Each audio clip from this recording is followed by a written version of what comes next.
1 જૂને કેરળમાં વરસાદની એન્ટ્રી થાય અને એ વરસાદ પછી દેશમાં આગળ વધતો જાય અને એ પછી 15 ઓક્ટોબર સુધીમાં ચોમાસું સમાપ્ત થાય. આખી એક સાયકલ એની એક ચેનલ છે.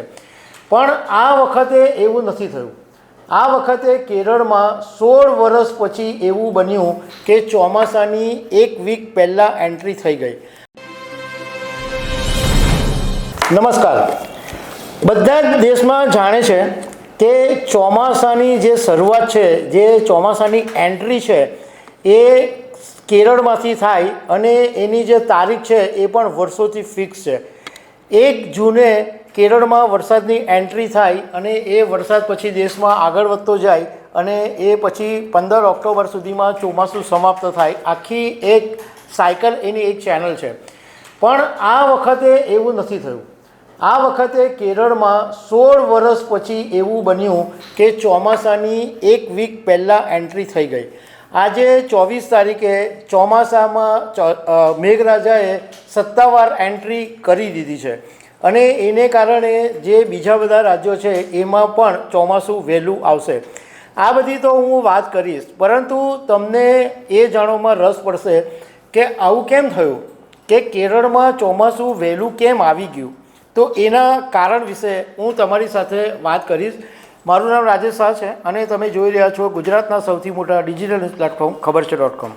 એક વર્ષોથી એક સિસ્ટમ છે કે કેરળની અંદર 1 જૂને ચોમાસાની એન્ટ્રી થાય અને 8 જૂન સુધી આ જે ચોમાસું છે એ આખા દેશને કવર કરી લે અને 17 સપ્ટેમ્બરની આસપાસ ઉત્તર પશ્ચિમ ભારતથી પાછું વળવાનું શરૂ કરે. એટલે ચોમાસું આવ્યું અને ચોમાસું ગયું, એવી રીતના ઉત્તર પશ્ચિમ ભારતથી પાછું વળવાનું શરૂ કરે અને 15 ઓક્ટોબરના દિવસે સંપૂર્ણ ચોમાસું વિદાય લઈ લે. આ એક જે કુદરતની જે સિસ્ટમ છે એ વર્ષોથી આવી રીતના ગોઠવાયેલી છે.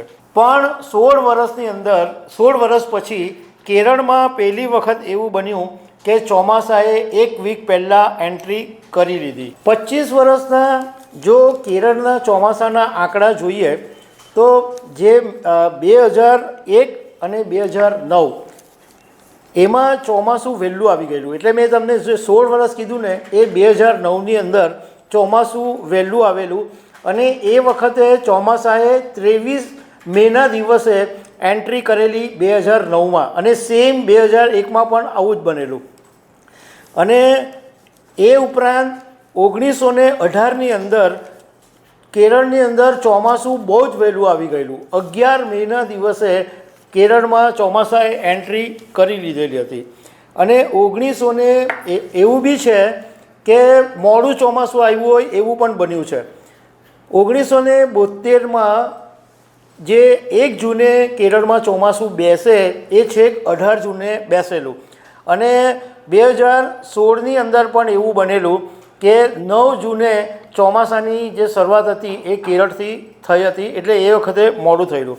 હવે જે તમને જાણવામાં રસ છે કે ભાઈ આ વખતે કેરળની અંદર ચોમાસું વહેલું આવ્યું શું કામ, તો જે હવામાનના જે જાણકારો છે એમનું કહેવું છે કે અરબી સમુદ્ર પર એક લો પ્રેશર સિસ્ટમ બનેલી છે અને એ લો પ્રેશર સિસ્ટમ ઓલરેડી બનેલી છે અને એની સાથે દક્ષિણથી ઉત્તર તરફ જોરદાર પવન ફૂંકાઈ રહ્યો છે અને વાદળો સતત બની રહ્યા છે.